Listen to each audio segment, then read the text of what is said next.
Hallo Studentin! In this video on the German noun ending ich, we're going to look at examples that show you why it's so important to notice if a German noun ends with ich, because you can learn German noun gender smarter, not harder, by working with this noun ending.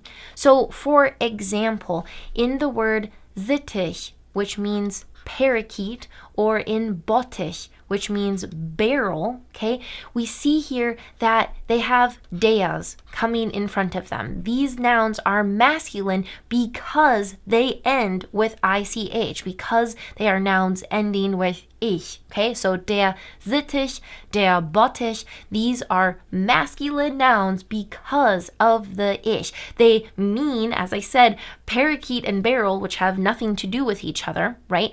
And so you have to keep in mind that when you're learning the gender of German nouns, there's not something about the noun that makes it masculine or feminine or neuter, as in, oh, something is pink and girly, therefore it's a feminine noun, and something is tough and masculine, and therefore it's a masculine noun. That's not how German noun gender works, right? But instead, we have these endings, such as ich, that are connected to particular nouns, and the more endings you know, the smarter you can learn the gender of German nouns. So now here is a bonus, extra really cool thing about the German noun ending ich, and that is that it not only applies to words that have multiple syllables, such as Sittich, Bottich, but it also applies to what are called monosyllables, right? So words that are just one single syllable, such as der Teich.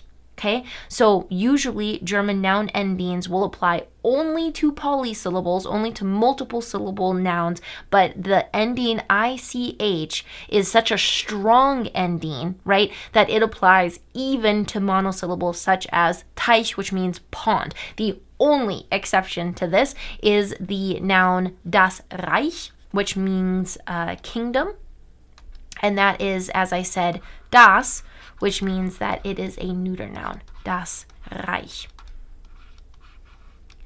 Okay, so all of this gets at this larger topic of how we learn German noun gender in general, and the good news is there are more endings that you can and should learn. I talk about them in my next video, so take the guesswork out of the equation. Don't just try to memorize a random der, die, das. Instead, work with endings such as ich and some others that are super ironclad, okay? And we talk about that in the next video. I'll see you there.